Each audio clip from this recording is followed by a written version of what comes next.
I conceptualized the economic freedom fighters, the name, the references of commissars, commander-in-chief, the 7 cardinal pillars, the founding manifesto.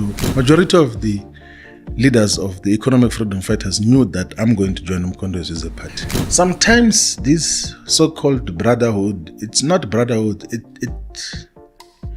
it borders on gangsterism. If this government of neoliberal unity persists for a longer period of time, there will be a very thin line between the ANC and the Democratic Alliance. There will be one thing. Spread the fire. Welcome back to SMWX, and today I am very excited by popular demand to be joined by none other than the National Organiser for the Mkhonto weSizwe Party, Mr. Floyd Shivambu. Thank you so much for joining us. No, thank you very much, and thanks for inviting us to this very important platform, and well done for having pushed this platform this far and not made it sensational like most platforms are, which is about gossip and petty issues. So it's a very important platform. So appreciate it. Thank you so much. Well, thank you. One of the biggest episodes was our first conversation. So we'll see what happmes this time. Oh, yeah. The other conversation when we're in the other side, yes. Yes. Sure.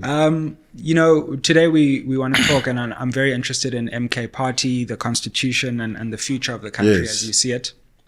But maybe let's start with the choice to leave, and Can you take us inside that decision and what brought you to that important point? Now, look, I think that Mkhonto weSizwe Party is the most important political party in South Africa's politics now. And it needed to take the direction and the shape that it's taking now. And upon realizing that there's been so many external attempts to destabilize it, then decided that we perhaps should play a role because we've got the experience and the necessary temperament to could manage turbulent circumstances within an organization. And of course, that is due to the exposure to national leadership for a very long time now. I was saying to some of the leaders of Mkhonto weSizwe Party that I'm 41 years old now, but I've been in national leadership structures for more than 20 years. Wow. Yeah, in terms of how I got to deal with so many issues. So Mkhonto weSizwe Party is a very important party, and we had to participate in it voluntarily. And I had to take a very bold and sound, possibly best decision to leave the economic freedom fighters, which I played a central role in founding, in terms of how it got to be constructed. It's not a secret that I conceptualized the economic freedom fighters, the name, the references of commissars, commander-in-chief, the 7 cardinal pillars, the founding manifesto, and all its key documents, including the documents which are constituting the Third National People's Assembly. I see the core and main document is the document which in my resignation letter I said should guide the organization on organizational redesign. So it's one of those things that had to be done. And also it's also to then get an opportunity to change a wrong narrative which for some reason we had fallen into as a left activist in South Africa. You know that for some time, there was a period in the politics of South Africa where we were wrongly mobilized against President Zuma. To say he's the most corrupt leader, the state capture, and all sorts of nonsensical characterization of the period where he was head of state and president. And we, of course, during that period, joined into the band, were gone and coincidentally joined by the establishment and mostly by even the descendants of the settlers who got to go into the Zuma must fall nonsense that got to happen that time. Then we pushed for state capture inquiry. But the most important thing, I was thinking about it now systematically, that my turning point about the whole perception was actually the inquiry itself on state capture. That Interesting. Yeah, because I got to realize something which I think is very important, that one, there is no wrongdoing which was pointed on President Zuma in the whole inquiry. Zero. The star witness in the inquiry was Themba Maseko, who said President Zuma said I must call the Guptas and everything else they like. But that's what he does every day. Like yesterday we were in a top 8 meeting. And then before the meeting started, he said that there are some people who are proposing a cooperative. Please listen to them. That is what presidents do in any circumstance, that when a business person or whoever has got a proposal comes to you, you refer them to authorities, and then the authorities have got an obligation to make sure that they comply with the laws in fulfilling what they got to do. But 3-4 major issues that came out of the state capture inquiry, some of the things which we're not even aware of. One was President Zuma's commitment to safeguard South Africa's energy security. You know, there's a less spoken about deal on Engine, the oil company, which is owned by Petronas from Malaysia. Okay. So he had given a directive, a political guidance, that Petro SA should purchase majority stake in Engine, which was going to safeguard South Africa's energy security from the fuel point of view. And that is one of the issues which in the state capture inquiry was presented as a scandal. That no, he actually pushed us to give a guarantee of 20 billion, which is, by the way, nothing as compared to the benefits economically which South Africa was going to gain out of that. That was one. But two, the issue which we got to be misled about as well was on the question of the nuclear build program. Like, if you listen to the details of it, the manner in which Eskom under Brian Molefe was directed to deal with that was the most progressive approach, because the nuclear build program was going to safeguard South Africa's electricity security, and also to have electricity which was going to be even enough to industrialize the entire sub-region in all the countries in terms of what is required.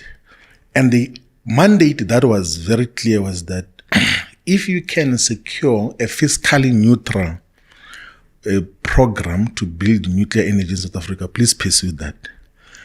And Brian Molefe explained that even in the parliamentary component of the so-called state capture inquiry, to say that we were going to do what is being done by these intermittent energy suppliers called independent power producers.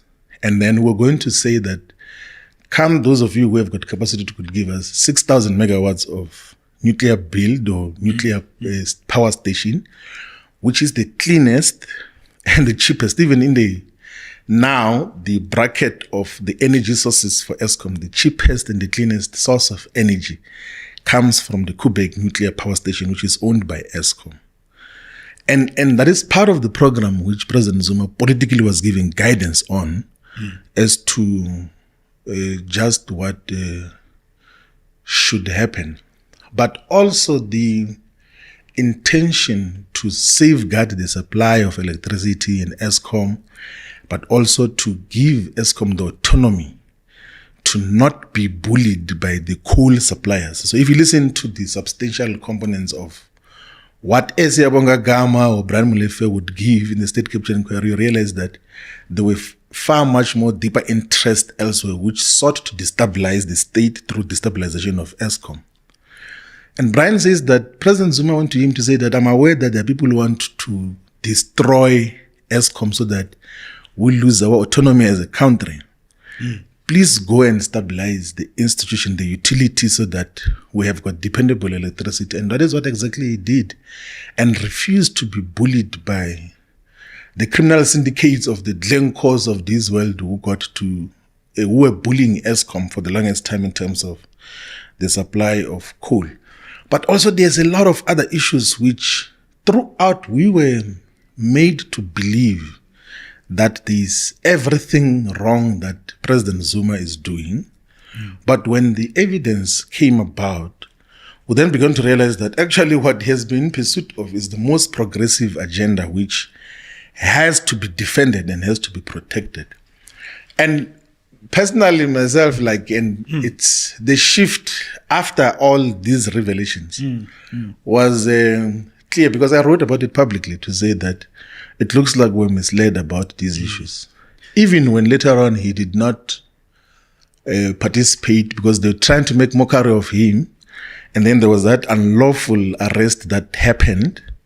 I took public interviews with even international media, with a Turkish television platform, with Al Jazeera, to say that this is completely wrong, to criminalize a head of state who otherwise has not done anything wrong. Because if there's anything wrong which he could have done, even in his absence, they could have gone and led evidence and say that these are the wrong things that he did in terms of the so-called state capture. And then got to realize that the manner in which he was persecuted is linked broadly to the bastardization and criminalization of progressive left politics globally.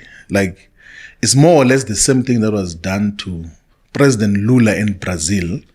It's the manner in which they wanted to treat President Maduro in Venezuela, almost everywhere, wherever there's a progressive voice that rises, the global West and imperialist forces seek to collaborate with the locals to try to undermine the legitimacy of such a leader. And that is where it came from. And so from that political analysis and conviction, I then began to pay close attention to what President Zuma does and say, because when he was head of state and president, he did push for those issues which I consider to be progressive, and I think are actually conclusively progressive. You will know that after the Feast Must Fall program, government, in a typical way, instituted a commission of inquiry as to whether there must be introduction of free education and everything else. And then they concluded that there must not be free education, by the way. True. And he defied that, and then he says, no, I'm not going to take this commission of inquiry. Let's introduce free education up until higher education level. And that showed the commitment to progressive politics, which otherwise would pursue for all forms of intimidations, against all forms of resistance that comes from elsewhere. And then I spoke on the 22nd of August, in the press conference where they said my role will be national organizer.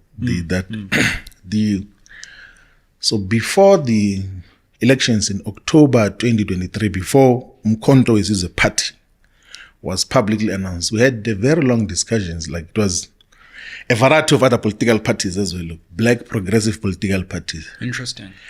And then he gave a very interesting diagnosis of what are the problems of our politics in South Africa. This was President Zuma. President Zuma, yes. So he was actually there back in those times. Yeah, in October 2023. Okay.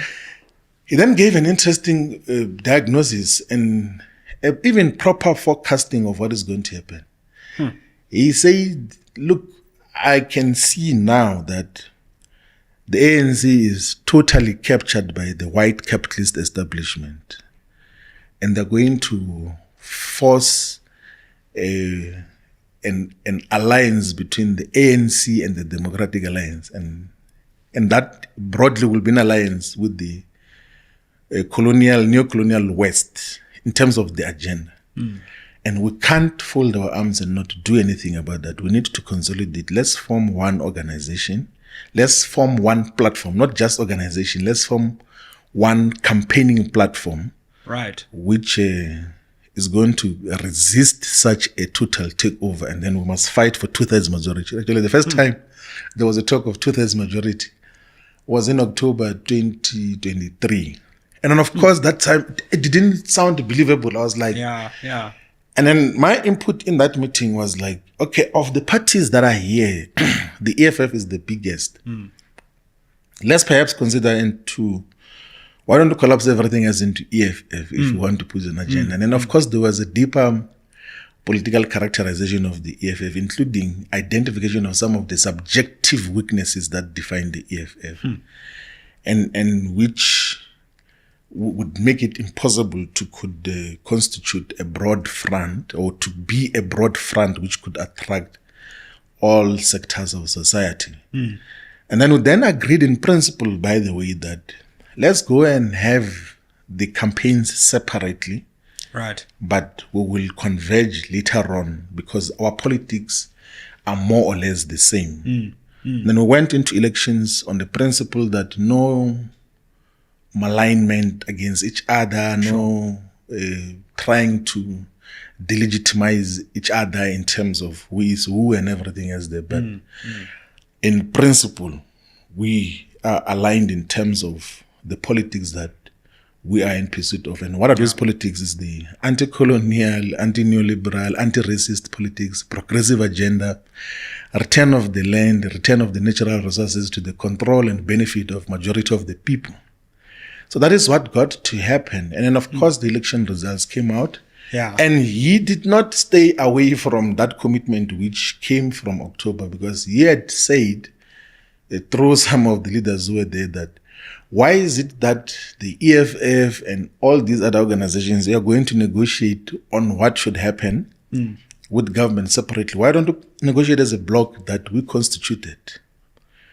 Let's go and talk in one voice so that there's clarity as to the politics that got to define South Africa moving forward. Yeah. In actual fact, I know that even when the MKP came to parliament, he once raised the question, why are there separate caucuses? Because this is same politics. And that is one category of the diagnosis. And then the second most important thing, which he, in his characterization of the politics of South Africa, was his illustration that most people don't realize why a white minority, which for the longest time was less than 5% of the population, got to be colonial conquerors and masters over a huge population for a long period of time. Then he says that they achieved that through divide and conquer, like that when we fought against colonial invasion, we fought as small clans and groupings. So they were able to defeat each and every one of us. And then later on, they combined all of us and then declared rulership and conquership over all the black majority and Africans in particular. That, but otherwise, there was never a time where we fought as a collective whole. So the ANC was an attempt in 1912 to unify all the forces of resistance against colonial invasion. But the manner in which it was originally conceptualized was somehow collaborationist, because it was about deputations and begging the colonial masters that please include some of us, not all of us, include some of us into the colonial government. That is what that was the original demand of the South African Natives National Congress. And begging the Queen and all that. Yeah, they were always like begging the Queen for inclusion in terms of what got to happen. And then he says that I'm realizing that there's beginning to be a resurfacing of the same phenomenon now, where the descendants of colonial settlers are stratifying black political voices. First, they bought the ANC successfully through Cyril Ramaphosa, through a conference which was bought, and then every political party which they want to have control over, they just give a lot of money, like in finance, because they wanted to have the same circumstances where they control these small fiefdoms of so-called political parties, knowing that they can't fight back as a unified whole. Because whenever there's a possibility of unification, like there almost was unification on the policy issue on the land question, then they realized that their capitalist, ill-gotten wealth interest will be threatened. I thought that is the very profound and most important characterization of South Africa's politics, that it forms a solid foundation on why we need to unify the forces of resistance against neocolonialism, the forces of resistance against the continued super exploitation of our natural resources and of our people. So that is the basis upon which I got to understand this politics, that let's look into that. So if you look into the preamble of the constitution of Umkhonto weSizwe Party, it summarizes those politics that we have been defeated because we've been fighting in different corners. We've never had a solid unified voice, and the ANC was supposed to be a unified voice against colonialism, but it has been fully captured by the neoliberal order and agenda, and now it is even formalized in a government of a neoliberal unity with the Democratic Alliance to pursue and push further with the wrong agenda that they defines. So those are the political contexts that led to, and then of course the worrying issue which you would observe from far, so in the manner in which the parliamentary caucus of Umkhonto weSizwe and the organization, you would see that there's extremely brilliant comrades within Umkhonto weSizwe Party, like at all levels. Like in terms of parliamentary caucus, Umkhonto weSizwe has got the best caucus, like as compared to all other caucuses. So the skill set that you find in Umkhonto weSizwe is qualitatively much superior than what you would find in the ANC, than what you would find in the EFF, than what you would find in the DA. And the DA is a team of illiterates. Like, but Umkhonto weSizwe, it's people whom, if you were to say take government tomorrow, they will run government efficiently and without confusion. They're not going to learn as to how government must be run efficiently, responsibly, and in a manner that will impact on the lives of our people much more most positively. But then there was, of course, issues which conjuncturally were lacking of the organizational experience. Sure. And the unique organizational experience of how do you found an organization. Which is something that you've done so many despite times. the political experience and depth which characterizes the leadership of Umkhonto weSizwe, none of them have ever been involved in forming an organization. And coincidentally, I had been involved in forming and founding an organization called the Economic Freedom Fighters, and thought that as part of consolidation and safeguarding the progressive forces, we need to participate in Umkhonto weSizwe Party, and not for position mongering purposes, but as part of the contributions. The day I decided to not renew my membership of the Economic Freedom Fighters, there was no position that was given to me as to what role I'm going to play in Umkhonto weSizwe Party. There was no guarantee that I'm going to sit in the top officials, but I knew that as a member, at least my voice will be heard if we're to say that let's avoid these pitfalls, like let's avoid these mistakes that otherwise a new organization might encounter. There are so many mistakes that you can make at formative stages, and some of those mistakes can be terminative of the organization itself. Absolutely. And we couldn't afford as a country to have a progressive political formation, which is even official opposition now in parliament, imploding because of avoidable mistakes which otherwise we could guide each other in avoiding. So they were thought that the only, the most correct, sound and best decision was to take the decision to join Umkhonto weSizwe and contribute to its politics. And I'm convinced that this is the correct path and the correct decision that has ever been taken in the history of politics. I'm taking it to a different perspective now. Yeah. In that decision, I'm assuming you are balancing, the harm it might do to the EFF versus the gains that it could do overall to this project of unity and also to MK. Take us through that balance that you were striking, because obviously... Look, there's good comrades in the EFF who could play a far much more meaningful role in everything. Some of them are very scared. I don't know why they're scared to be expressive and to speak as to what should be the direction of the organization. I heard some of the comrades were saying they were shocked that I went to Umkhonto weSizwe. Majority of the leaders of the economic freedom fighters knew that I'm going to join Umkhonto Sizwe party. Even in the officials, like some obviously they came to beg me and say, no, please don't tell the president. The president did not know, and I did not see the need to talk to him about it. I canvassed the perspective with everyone else. And then when I later on communicated the decision, then they said, please don't tell him that we knew throughout that you're going to take this progressive decision so that he doesn't look at us with doubt. And then I said, okay, that's fine. I won't tell him that. If you feel telling him like that in the future, you will be able to tell him. And some of them even went to pretend to be crying in the meeting of the Central Command team that, no, we did not know. Hey, we were shocked and all of those other things there.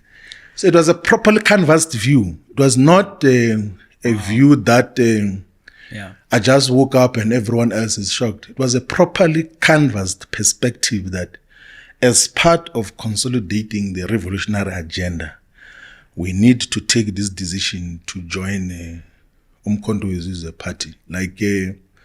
And there are those, of course, who had said, let's go, all of us, if you're going. Then I said, I don't think that is a wise decision. You can participate like in EFF and everything else there. But if you decide to join Umkhonto Sizwe, it must not appear as if I am responsible for a mass exodus from the EFF. I'm joining individually. Those who join later on because they're convinced about the politics of Umkhonto Sizwe, they will do so by themselves individually. That approach of joining as a group and everything else is not sustainable. It's not disciplined. It's not a proper organizational and political culture. So that is what I had said, that those of you who want to join, you can join whatever time you want to join and will not stop you from doing so. If according to your own political views, you think that you should now join Umkhonto Sizwe party. That is why those who join, we welcome them to join from the EFF, from the ANC, from all these other political parties. Do you expect more to join? I don't expect more. So, in Umkhonto Sizwe party, in the organization, there is a saying that as babis bayazizela, like that we don't call them, they come by themselves.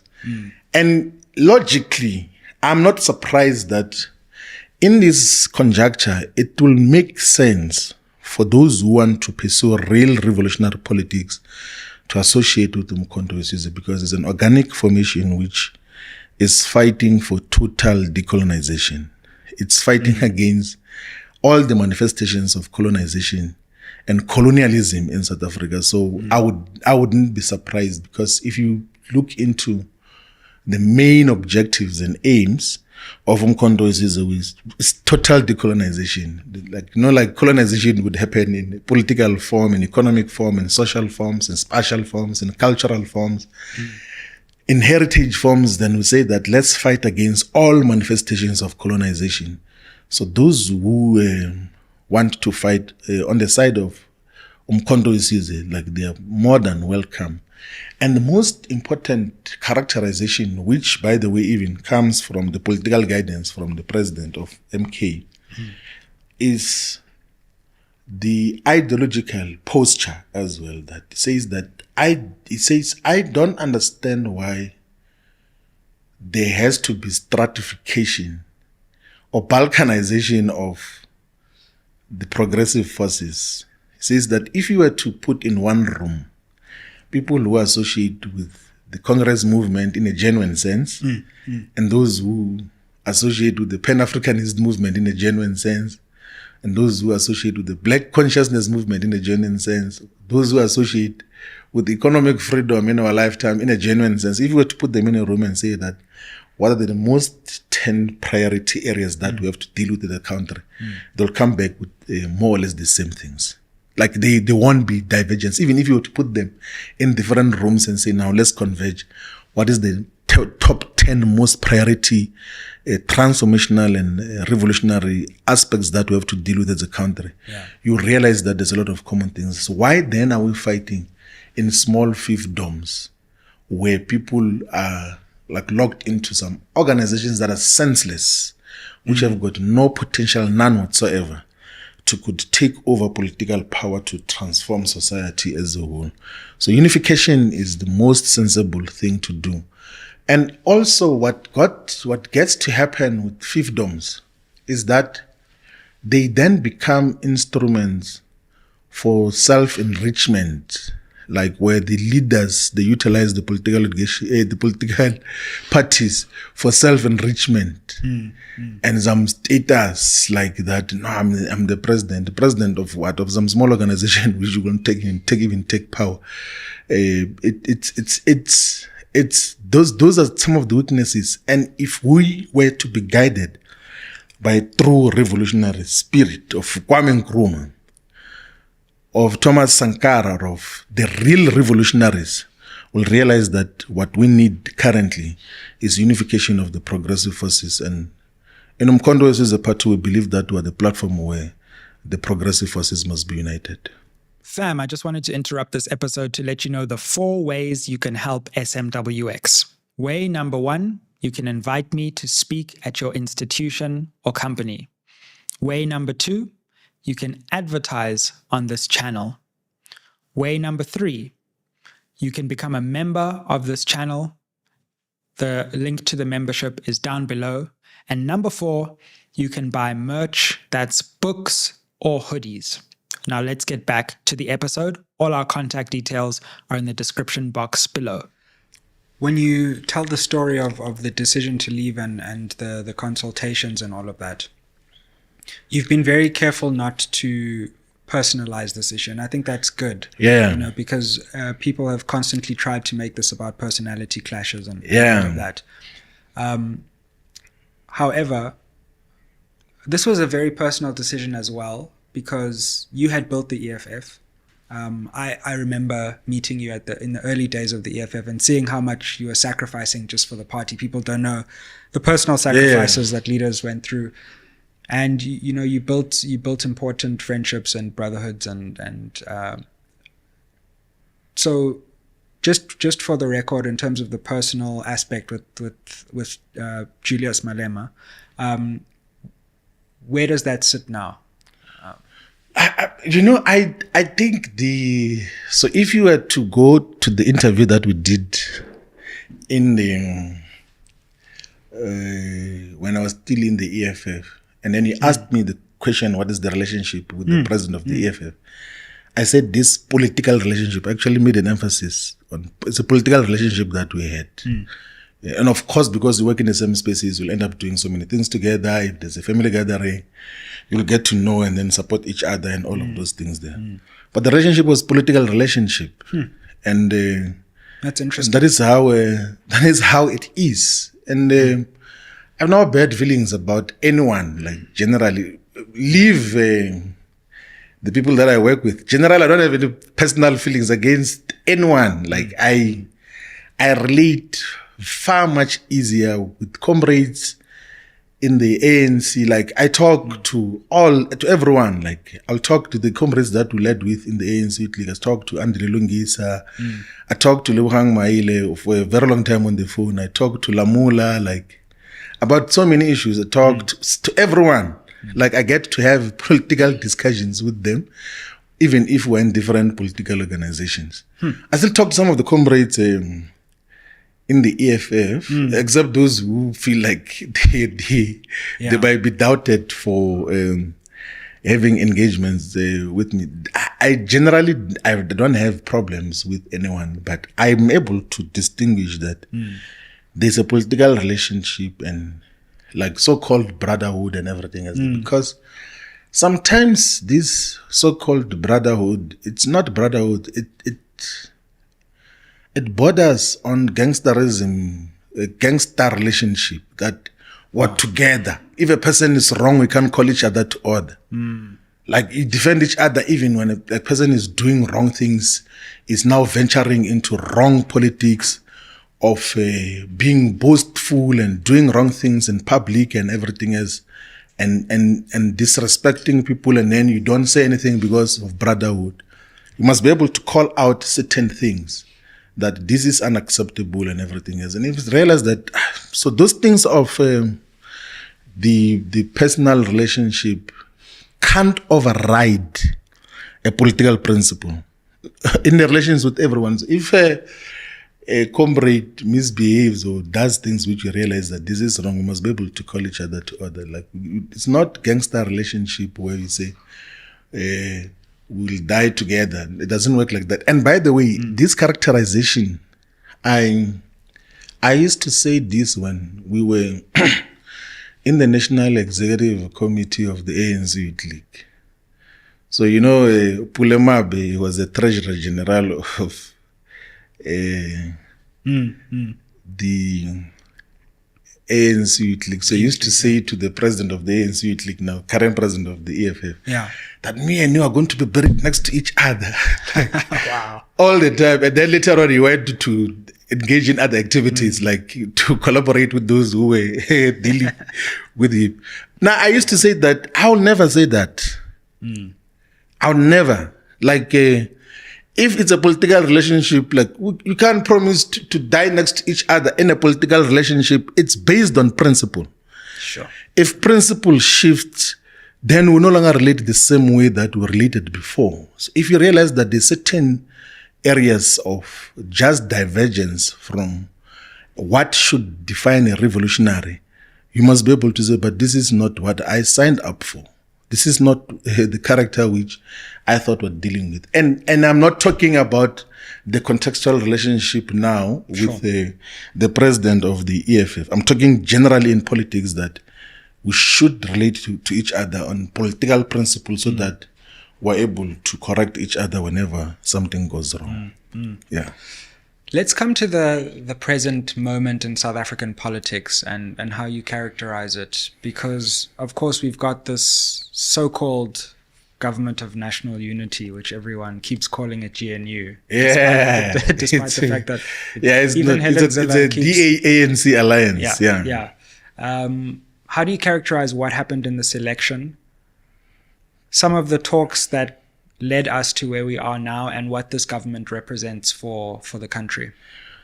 Look, I think the electoral outcomes reflected the will of the people. And I think we must always respect the will of the people. Sure.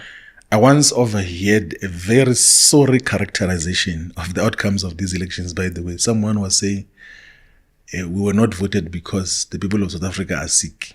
Like, he said, there's a sickness of society. That is why we're not voted. Wow. Yeah. And then I was like, wow, this is a very dangerous characterization because if you characterize majority as being sick because they didn't vote for you, then you're venturing into dangerous territory as a leader or as anything in society. But the outcomes of elections reflect the will of the people. But what I think is satisfactory is that the forces which otherwise, I said it in Parliament when I was in Parliament now, when we're debating the budget vote on national treasury and even in my debate in SONA, I said that this election's outcome presented an opportunity for political formations whose umbilical cords are buried in the same yard to reunite and agree on the common agenda as to what do we do moving forward.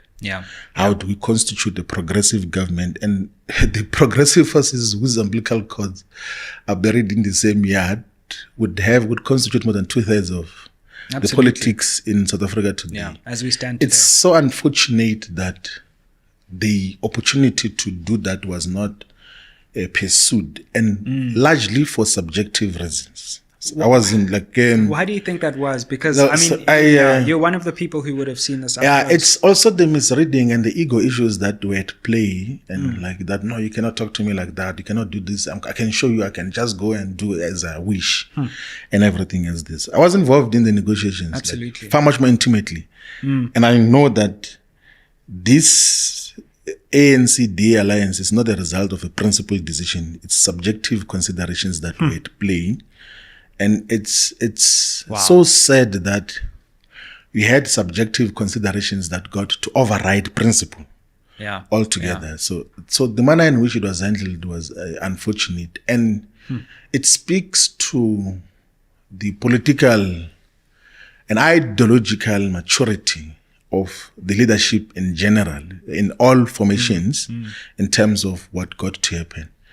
And of course, there was also a mischaracterization of what was the position of Umkhonto we Sizwe party during that period. And of course, because because Umkhonto we Sizwe is announced in December 16, 2023, and it goes into election trail. There's no identifiable leadership structures. And President Zuma correctly, whenever people make mistakes which are costly to the organization, he takes decisions to remove them immediately. He doesn't play. And that is how he operates. That he says, this is a foundation of the organization, so you can't have defective characters at the core of the foundation, because if you have defective characters and politics at the core, the organization will be deformed forever. So you need a core that is much more solid, so that you know that the foundation is solid. Thereafter, you can be able to then deal with everything else. So then MK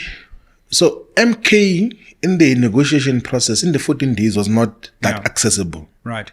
So people did not know where to find it and everything else. And then there were lots of subjective weaknesses that defined both the ANC and the EFF as well, in terms of how the approach was handled. But otherwise, this tragic situation of a government of neoliberal unity could have been avoided if a certain degree of maturity and proper protection of principled politics should have been applied. If that had been applied, we're not going to have this situation that we have currently. It's subjectivity got to override objectivity. It got to override principle, and it's one of the things that have to be reversed in the foreseeable future, and that will require leadership that is much more focused and disciplined in the manner in which we deal with politics. What defines our common interest? We share a common constituency. What is priority, and all of those other things there.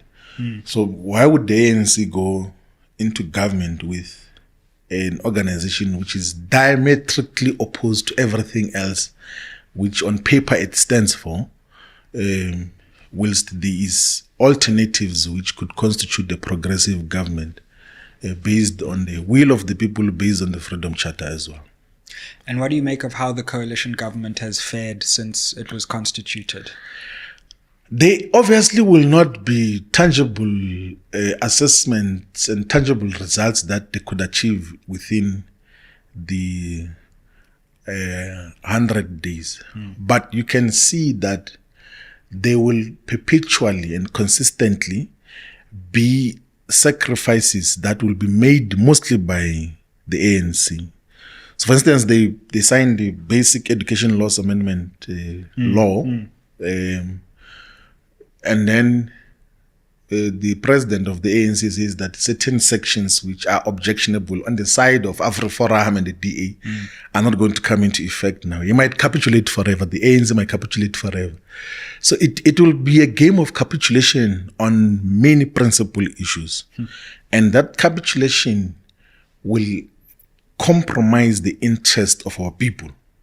That you are guaranteed. Like every time there's a compromise, it's at the expense of our people. It's at the expense of a transformative and revolutionary agenda. So, and everything else that the descendants of colonial settlers will object to, there will be capitulation by the ANC. Of course, they will act bolder in terms of how this is being handled. They will communicate all sorts of mixed messages, but they're going to capitulate to the DA's agenda. So they won't be. So if this government of neoliberal unity persists for a longer period of time, there will be a very thin line between the ANC and the Democratic Alliance. There will be one thing, and then that is why that we have to build an alternative, a platform, a revolutionary platform, which Umkhonto we Sizwe is as a voice that is going to represent a majority of our people. And then, of course, if the liberation forces and those who are progressive within the ANC say, let's pursue a progressive unified agenda, we will listen to that. Yeah. Very interesting. And I wonder what you make of some of the early statements from within the ANC alliance that there's not happiness with this coalition already. So we have had Solly Mapaila actually on this channel actually just saying this is a sellout deal, which I was shocked at publicly. Obviously, they've been the Gauteng ANC is clearly, even if it's not saying it, it's doing something completely different. So it seems that there is at least some internal opposition, at least a segment of that alliance is opposed to this move. Yeah, the SACP General Secretary's characterization of the government of national unity is the most correct and the most sound characterization. And I just pray that he will not be a coward and be pushed back successfully to fall into agreeing with that.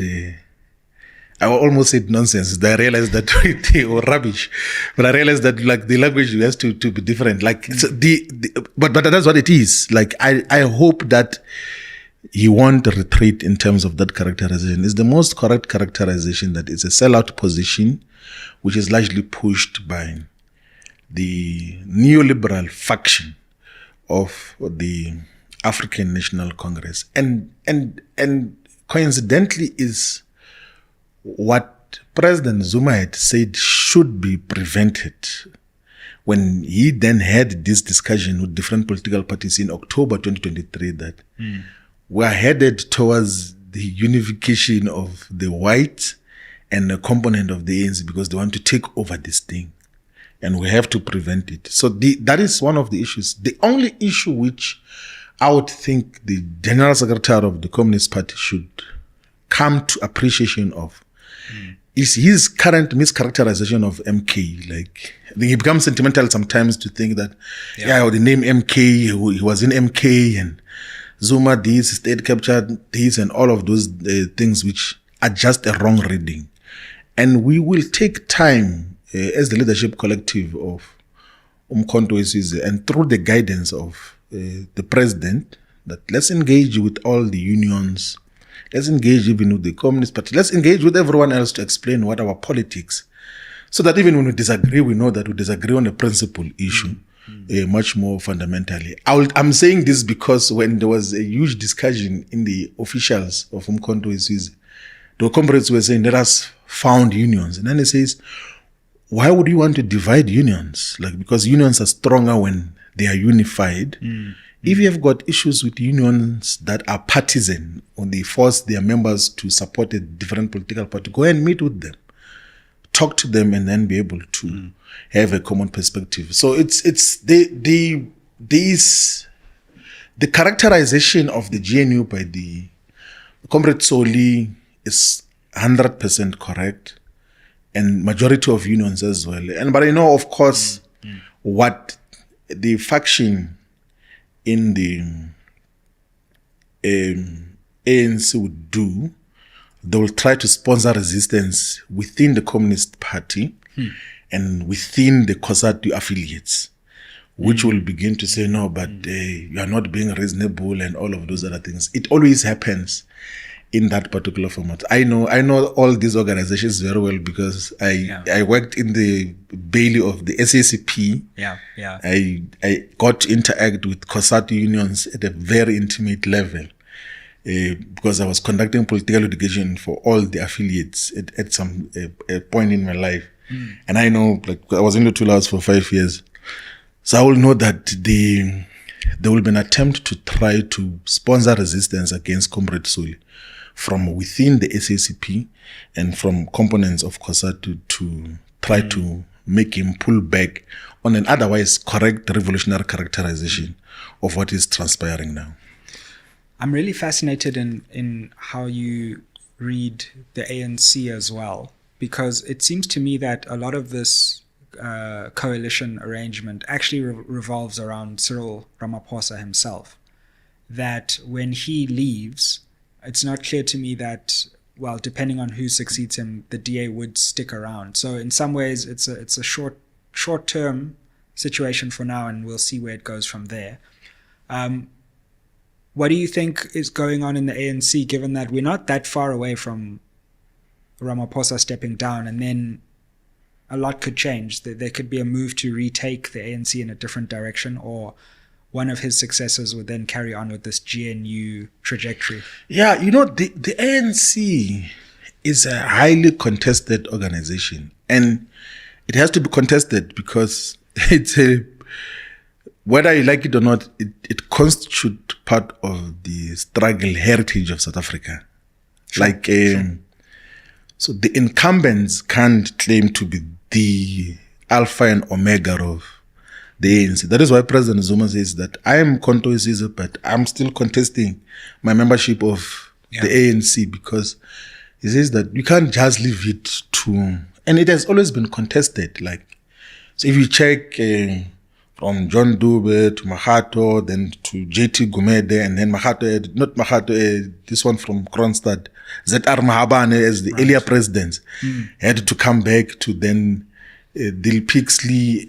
In the entire lineage of the ANC presidents, there's always been ideological contestation of its form and character by different forces. So it has to be contested, by those who are inside the ANC and those who can share perspective from elsewhere as to what politics does it embrace.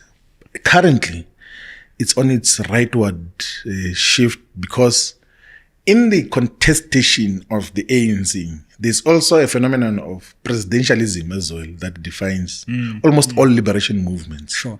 And it defines the ANC that the president's word sometimes can become final without much contestation, or the president's perceived or real intentions can become policy decisions, even when they are not properly tested and debated in terms of what happens. So the ANC will constantly be contested, and would encourage the comrades who are inclined to a revolutionary agenda of reversing the legacy and vestiges of colonialism and apartheid to appreciate the simple fact that you can't achieve a revolutionary agenda in alliance with the Democratic Alliance. It represents a counter-revolutionary agenda.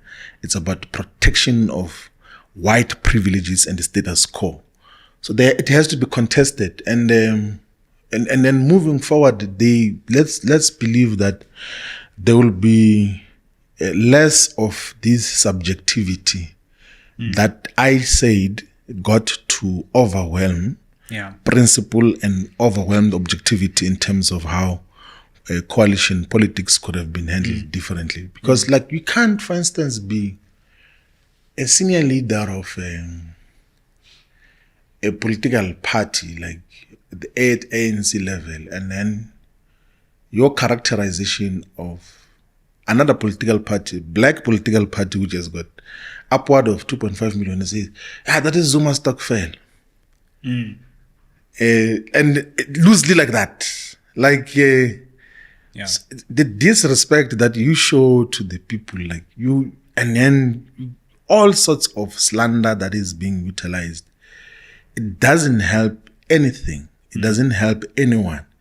It's possibly maybe part of the reasons why some of these parties are losing electoral relevance is because of the manner in which you characterize the politics is conclusively wrong. So we need a different conjecture and discourse of politics which are defined by maturity and discussion of principle. What is our common agenda? Who do we interest? What are the interests of the people? How do we commonly pursue them in terms of what is required? Not these subjective issues and everything else. It's tiring. It's actually disheartening. I would encourage everyone who is to speak against as such. And you know what is even a much more tragic situation? You find these youth and student activists, right? They think it's revolutionary to throw insults at people. Take a platform, say so and so is this, so and so is that. And talking about body parts of people, this person has got a big head, this one has got a big nose, this one doesn't work properly. Where is Marxism in that?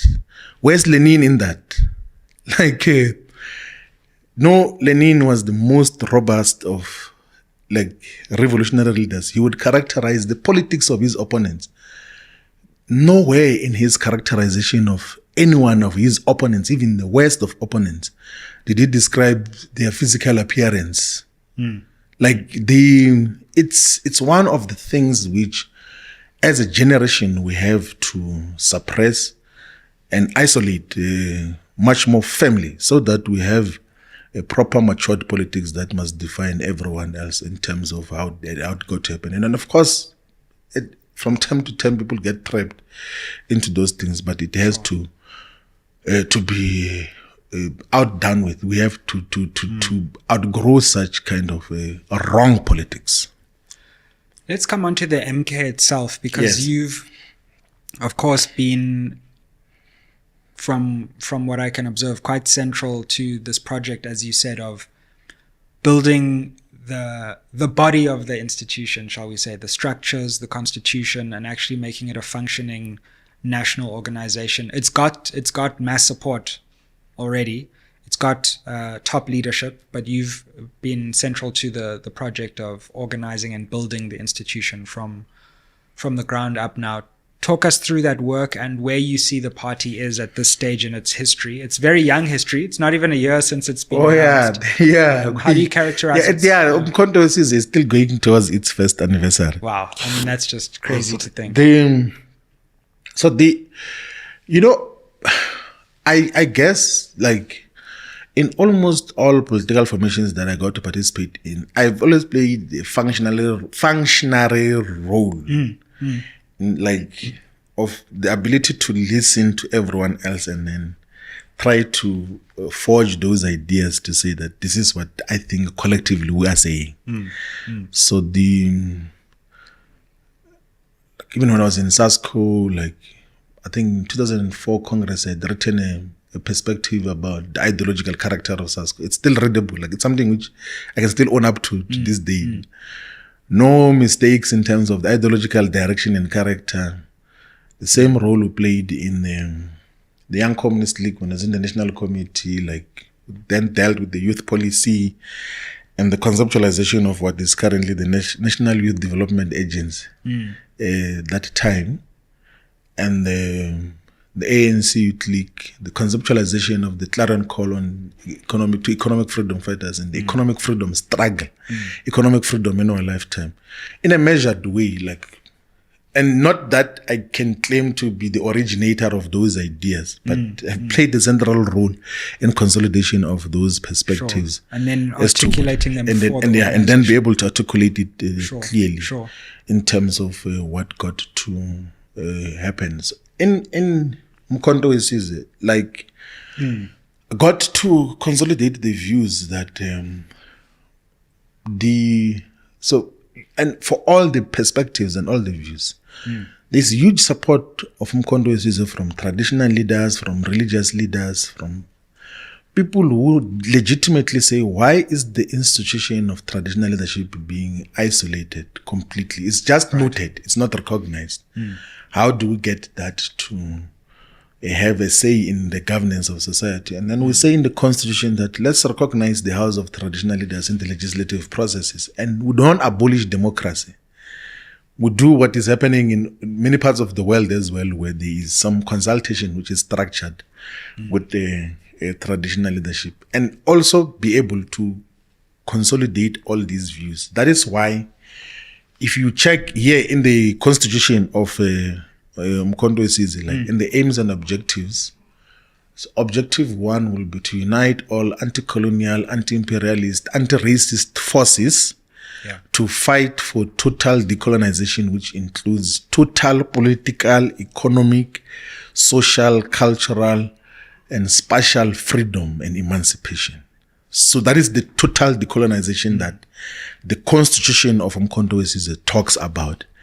And there's even like a highlighted component of what does it mean when we say we want to fight for total political freedom, because in true sense, we don't have total political freedom in South Africa. Like some of the decisions which politicians or parliaments have to take needs to be approved elsewhere. There's even threats that, no, we're going to disinvest, we're going to do this, and all sorts of things. In terms of economic emancipation, I think we've theorized adequately that there is no economic emancipation because the land is still owned by those who owned it before. In terms of real social emancipation, it's still the same. Like the black majority, Africans in particular, are still in the same space in society, like they were under apartheid. Like they're still suppliers of cheap and easily disposable labor. They still bow down to young kids of white parents. Like they still get sent around. Like it's still the same. Like even in terms of the cultural expressions, like we are the numerical majority, but we are the cultural minority in terms of the dominance of what gets to happen in society. In terms of space as well, there is absolutely minor changes that got to happen from apartheid to what we have now. Like, and you see with how even the wards are demarcated in the cities. So in Nelson Mandela Bay, in Ward 1, 2, 3, that it's exclusively white. Here in Johannesburg, the wards that cover Sandton are exclusively white. Like it's like that almost everywhere in South Africa. So there's never been, through decolonization and the reversal of the apartheid spatial planning, there's never been through reversal of how apartheid conceived of South Africa. Yeah. And that is what Umkhonto we Sizwe seeks to deconstruct through a unified political agenda and program. And I can't claim that is my original views by myself. I then compose that. It's a consolidation of the views that come from the leadership and the membership of Umkhonto we Sizwe and society as a whole, that we've got an unfinished business. The revolution, which otherwise is supposed to emancipate all of us, has not been completed. We need to take up the arms and fight on until total emancipation. It's a luta continua, the struggle continues. Yeah. And in terms of the actual organizational structure itself and the what you're calling detachments in the Constitution, talk us through how you're conceiving as an organization of the way this institution will actually work in different parts of the country. Oh, yes. So this is the manner in which the Umkhonto is organized. So there is a purposeful exclusion of any elective conference because, Let's start there because it's interesting and yes, the interesting perspective. So the president says, look, let's identify the leadership from different walks of life who will constitute the core of the leadership of Umkhonto we Sizwe. There is democratic consultation in the decision-making processes of Umkhonto we Sizwe. Like, I've never got to live and experience the deeper sense of democratic consultation like like anywhere else. Okay. Like, I can give you multiple examples. Yeah. Like the president listens to comrades, like to everyone, like to branches, to leadership of regions, to everyone, like to youth, to students, to ex-combatants. If they are not convinced, like I know with ex-combatants, there was a proposition that they must have a separate organization, like as a league within Umkhonto we Sizwe party. Right. He met them several times, like, and then when they're not convinced at this meeting, he says, no, let's meet again because the time is finishing. Let's meet again next week. And he meets again, he listens. And he listens like properly. Like if there's points which are valid, he accepts. Same with the youth. Like when there was a discussion now about the age category of youth up until 30 or 35. So those who are above 30, they were saying, no, it must keep it at 35. There were those who were even saying that it must be taken to 40. He says, what are the political reasons? Some came like agitated to the meeting of the National High Command, wanted to enter by force and everything. As he says, no, you don't have to enter by force. Let's meet. And then he calls them like the whole day. What are the issues? Like, give me the political reasons.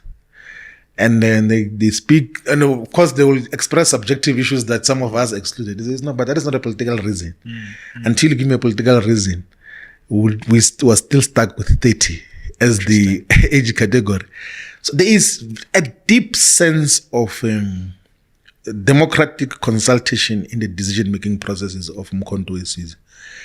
But there is a purposeful exclusion of an elective conference, because if you already plan an elective conference at a formative stage, you're going to experience what we characterize as the demons of factionalism and gatekeeping.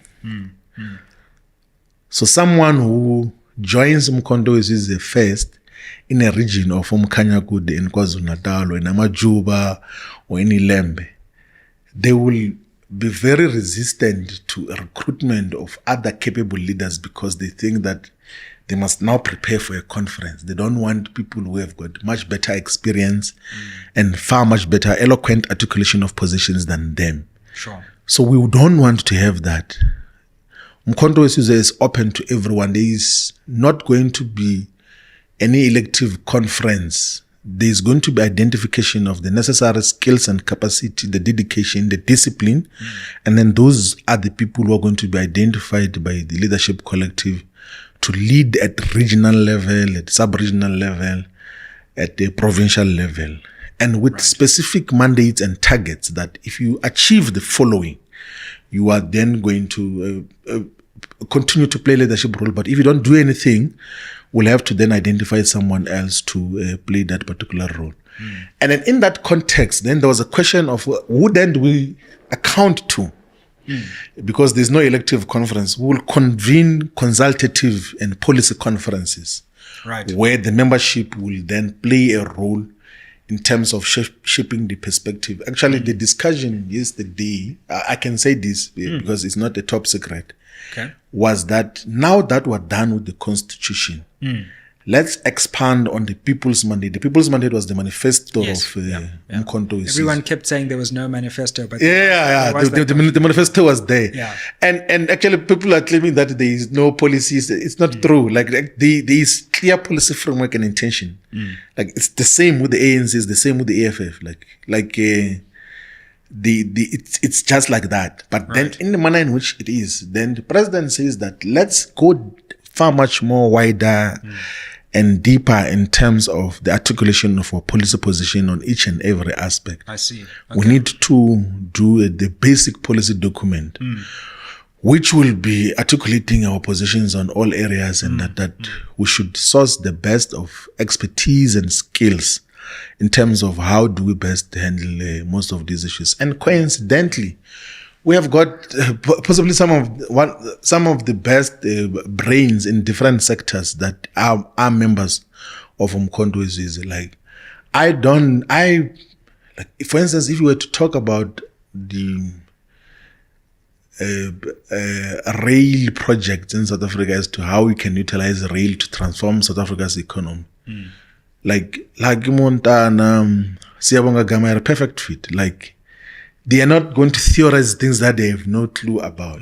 They can come with a very clear perspective on energy, and Brian will come. Brian went to study nuclear energy in the Massachusetts Institute of Technology, which is always ranked the best university in the world. And he will come with a clear, ready solution as to what should happen. But even the other insight that come even from the commissariat that doesn't play a public role, you begin to appreciate that this is real politics. It's not like some imaginations where people think you can do things that have never been tested before. So we in the process of consolidating that perspective, and society will begin to appreciate that when we say that there has to be a bigger number of society voting for Umkhonto weSizwe. We mean business, one, but two, we are capable of governing. The others who say they can be government, but they can't be government, including the ones who are government now. They just say, no, we're government, but there's nothing government about them. So Umkhonto weSizwe is assembling the best in terms of what will get to happen moving forward. Fam, you asked for some SMWX merch and we have delivered. I know you're always looking for ways to help support and grow this channel. So why don't you buy yourself an SMWX hoodie? Super comfy, super warm, and you can represent SMWX. You can check the link down below for how to buy your SMWX hoodie and help build and grow this channel so we can bring you more interviews, more analysis, and more educational insights. Now let's get back to it. So constitution and then deepening the policy perspective. Yes. 2026 or 2027, because I believe it might go even into that next year given the electoral laws. What are you thinking in terms of that? Because that'll be a key moment for the party. It'll be its second election. If you have a big showing there, then it shows, okay, now things are really serious. So do you know Mkhonto Wesizwe is going to win a decisive number of municipalities in South Africa. A substantial number. If you check the results which are still contested by the leadership, and correctly so. Stunning because of results. so they say, but if you to work on the current results, so in KwaZulu-Natal, of the 44 local municipalities, Mkhonto Wesizwe was number 1 in 36, number 1. Sheesh. And it was decisive majority in 13. Wow. And then in 20 it was above 40%. Right. And that includes, by the way, in eThekwini, it was in eThekwini were there about upward of 75 wards, and if you check the results of those wards, in KwaMashu in Umlazi, it's 76%, 78%, in terms of the vote which Mkhonto Wesizwe got. Yeah. In Umkhondo, in Hertzbande, in Mpumalanga, in Umkhondo municipality, the Umkhondo was number 1 as well, more than 50% of the vote. Wow. So already there's an illustration of here in Gauteng, in Ekurhuleni, Mkhonto is number 3. It's ANC's DA, then it's Mkhonto, then it's EFF number 4. In Johannesburg, it's joint number 4 with the EFF in terms of the numbers that. So there is huge potential that. Yeah, and that's after 6 months. Yeah. So there is huge potential that is going to come, and it will have manifestation in all parts of South Africa. So I'm a national organizer of Mkhonto Wesizwe on a full-time basis. No parliament. Yeah. Full-time in the organization. Will be going on the ground, even in areas where Mkhonto Wesizwe did not get significant number of votes. We're going to establish the organization and have meaningful presence and fight for even victory of municipalities in Limpopo, in the Northern Cape, in the Northwest, in the Eastern Cape, everywhere. So we're going to be fighting for a total victory everywhere we find. And what is much more interesting is that the caliber of membership that Mkhonto gets to attract is very impressive. It's not job seekers. It's people who are medical doctors, are school principals, are teachers, people who are professionals in their own rights, have got some role to play in society. It's not some job seekers who are saying that I did not have anything to do. Yeah. They're saying Mkhonto is there, let me just join. And then I will play a role and everything else. Maybe one day I'll be a councillor. No. Mkhonto is joined by very respectable members of society, and of course everyone else is respectable, but it's people who are professionals on the ground, and that is very inspiring. In all the provinces that you would go to, you will realize that it's an organization that has got a proper, clear future as to what we seek to achieve. So we're going to do significantly very well in the local government elections, and of course then the focus will be preparation for 2029, where Mkhonto Wesizwe should fight for total victory and constitute a progressive government that will respond to the aspirations and interests of our people. On the local government, I was looking at the results as well and realizing that the ANC, there's one scenario where they actually don't have control of any single metro. I think Buffalo City is the last one where they have significant margins. So of the 8 metros, the ANC has got some 53% in Buffalo City in the Eastern Cape, and then 49% in Mangaung. Yeah, just on the edge. Yeah, right like now. just on the edge, yeah. But and then the rest of the municipalities, Gone, right? and they all are gonna be, so they won't be like the municipalities, the metros which will have decisive victory, most possibly of Mkhondo's in 2026, will be the municipalities, the metros that starts with the E, Ekurhuleni and eThekwini. Interesting. So they demonstrate a lot of potential. The ANC has failed to transform the local government space, has not done very well. I think even in their own internal reports, they get to admit that the local state has been a dismal failure in terms of its design, in terms of the fiscal arrangement as to how fiscal policy is aligned to respond to the needs of local government. Because there's some anomaly that gets to exist, that out of the overall budget of the state, the local government sphere receives less than 10% of the entire budget, with the presumption that they can generate their own revenue, which is not sustainable. I know National Treasury, like when I was in Parliament, it was beginning to review the funding model of the local state, but the manner in which it has been designed thus far is not the most impactful, and that is why the municipalities will continue to drift away from the ANC, because even if you have capable people at the local level, they can't do anything because the manner in which it's structured is not in a way that can respond to the daily demands and aspirations of the people. So there's gonna be shift of power, and in instances when they won't be outright winners, we as Mkhonto will again plead for objective maturity and like sober, proper temperament in terms of how politics are discussed, so that like don't constitute government on gunpoint, that no, you do this or like you either work with me, give me this, or I'm gonna vote with the DA. We don't want such. There must be principled decisions and discussions that must happen even prior to the local government taking place, that this is the broad framework which, if we are still contesting as separate political organizations, this is how a government should be constituted as a matter of principle.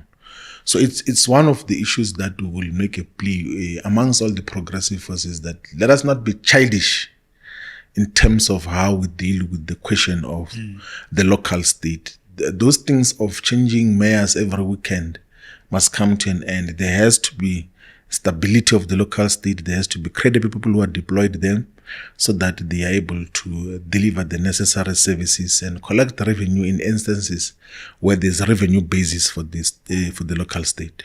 Yeah.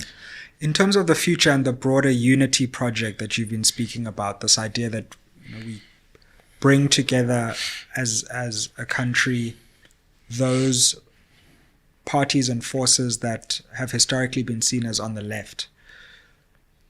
How would you see that unfolding in the future?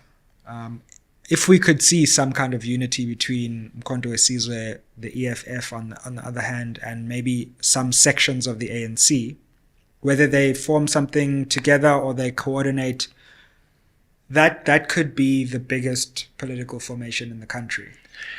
How do you see that actually panning out? Yeah, like I think at some stage there has to be unification of the anti-colonial and anti-neoliberal, anti-neocolonialism, anti-racist forces. And the rallying point as part of the minimum projects can be the Freedom Charter. And many other considerations as well, can be the anti-imperialist agenda, like to say that the imperialist West has never had the best interest of the African continent, of all the global South in its entirety, by the way. Their relationship with the rest of us has been an exploitative relationship where it's about extraction of natural resources and bringing back finished goods and services. It has been about destabilization of our economies, of peace and stability and all of those other things. So if there are common principles that define all of us, and even the commitment to redress the imbalances of the past caused by colonialism and apartheid, I think there has to be in the future a program to have a unified perspective. And we providing that platform through Umkhonto weSizwe, that of whatever political, ideological, left perspective you think you belong to, you will be a perfect fit in Umkhonto weSizwe. But appreciate that in terms of the left politics, it's a broader movement. It's a broad liberation movement in terms of the left politics. So someone will say, Floyd, you are a Marxist, Leninist, you're fighting for socialism. Like, you must appreciate that I'm operating in a broad left movement, which has got objectives in the constitution. That is what we're fighting for. And majority of those perspectives, they've got socialist orientations. I don't have a problem with that in terms of how but you can't have segments who will come into the organization as a sect and want to impose their narrow agenda into the entire organization. So the entrism will never be permitted, where you believe in something for your own sake and then you want to bulldoze the entire organization for your own perspective. So it's a platform for unification of all the progressive forces, and we think that it's a liberation movement of a special type that is relevant for the contemporary politics of South Africa, where there is deliberate and purposeful balkanization and stratification of political parties of black people. So we have to create a platform where everyone else can find expression. And then, of course, defined by the values that we outline there of meritocracy, of knowledgeability, of Ubuntu, of honesty and respect. That you must not tell lies, you must not claim easy victories, you must not insult people. Talk politics, don't characterize the physical appearances of people. It doesn't have it has nothing to do with politics. It's foolishness to take a platform and want to characterize the physical appearances or body parts of other people, and then you think that is being revolutionary. It doesn't appear anywhere in revolutionary history. It doesn't appear. There is no one. There is no Thomas Sankara. There is no Patrice Lumumba. There is no Kwame Nkrumah. There is no Fidel Castro. There is no Che Guevara. There is no one revolutionary who has ever claimed revolutionary credentials by characterizing how people physically appear. It's not politics, and that has to be suppressed and isolated successfully, so that we are able to unite the progressive forces and build an agenda moving forward. That is what, as a generation, should strive towards achieving, and not entertain side shows of imposters who are in pursuit of something else. One last question, because you mentioned the world and the shifts in power in the world, and we speak during a week where the BRICS summit is underway. Yes. I know that former President Zuma thinks quite a lot geopolitically as well. Where do you see MK fitting, but also South Africa? Where should South Africa be fitting at this moment, where the West is not able to unilaterally decide the direction as it used to, but there's still a new potentially alternative order that hasn't fully built itself yet?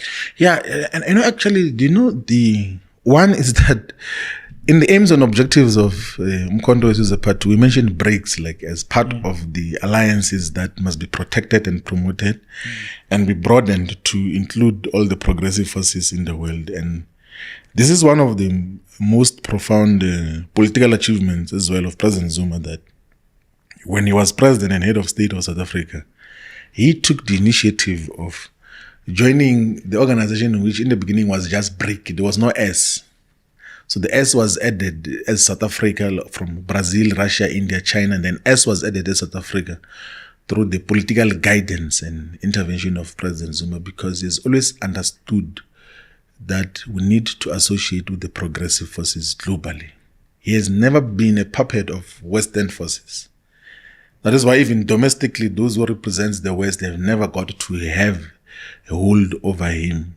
In the induction of the National High Command, he spoke extensively as to why our agenda for real transformation cannot be in collaboration with the West, because the West has never had the best interest of the African continent, of black people in general, not only in South Africa, but in the African continent and in the entire African diaspora. Like, he spoke far much more clearly that our agenda has to reinforce the interest of the progressive forces. And that is the agenda that we should unequivocally associate with. And we must not be found wanting. Like, we must not try to think that we're playing some balancing act and everything else there. There is nothing progressive, there's nothing developmental we're going to get from the G7. Zero. Like, if anything, these optimal developmental benefits that we can gain out of a meaningful economic relationship with Russia, with China, with India, with Brazil, now this edition of the United Arab Emirates, the Kingdom of Saudi Arabia, of the Federative Republic of Ethiopia, and all these other countries that are coming in. Like, and those relationships can constitute the core of how we get to qualitatively and quantitatively expand South Africa's economy and the entire African economy in a manner that is going to benefit everyone else much more meaningfully. Like, by all means and standards. I'll give you a simple example. If we were to build a rail project to integrate the entire African continent from a trade point of view, which is a long overdue thing, it should have been done a long time ago. But sure. Cecil John Rhodes tried, but for wrong purposes. Absolutely. So if we were to pursue that pan-continental infrastructure program, the only country which can deliver that now is the People's Republic of China. Like, objectively, there's no one else. And they can do it in a way that doesn't drain the fiscus of the African continent. They can do it as a developmental contribution to the African continent. They did Tazara, by the way, which is the Tanzania-Zambia Railway Authority. It's 1,800 kilometers of rail project. Before they were in the economic status that they are in now, the Chinese built 1,800 kilometers of rail project to connect Zambia to Tanzania. And in the context that time, Mao Zedong was saying that Zambia is landlocked, Rhodesia is under colonial rule, they can't use South Africa for trade relations. The nearest coastal country is Tanzania, and then he had to build a rail project from Zambia to Tanzania as part of improving the economic relations of a now newly liberated Zambia. And the Chinese have always demonstrated that willingness to could play a meaningful role in the development of Africa's infrastructure. And so this relationship which South Africa has with China, the entire continent has with China and Russia, and can be utilized for meaningful, developmental, impactful purposes, which have to be cherished. And we have to appreciate that President Zuma had the foresight of participating in BRICS, because we wouldn't be in that table if he had not taken the initiative. We have to embrace that, and then, as the generation which is going to lead this country, we should optimally maximize on the benefits that we can get out of that. But even outside of the infrastructure benefits, just from an economic industrialization point of view,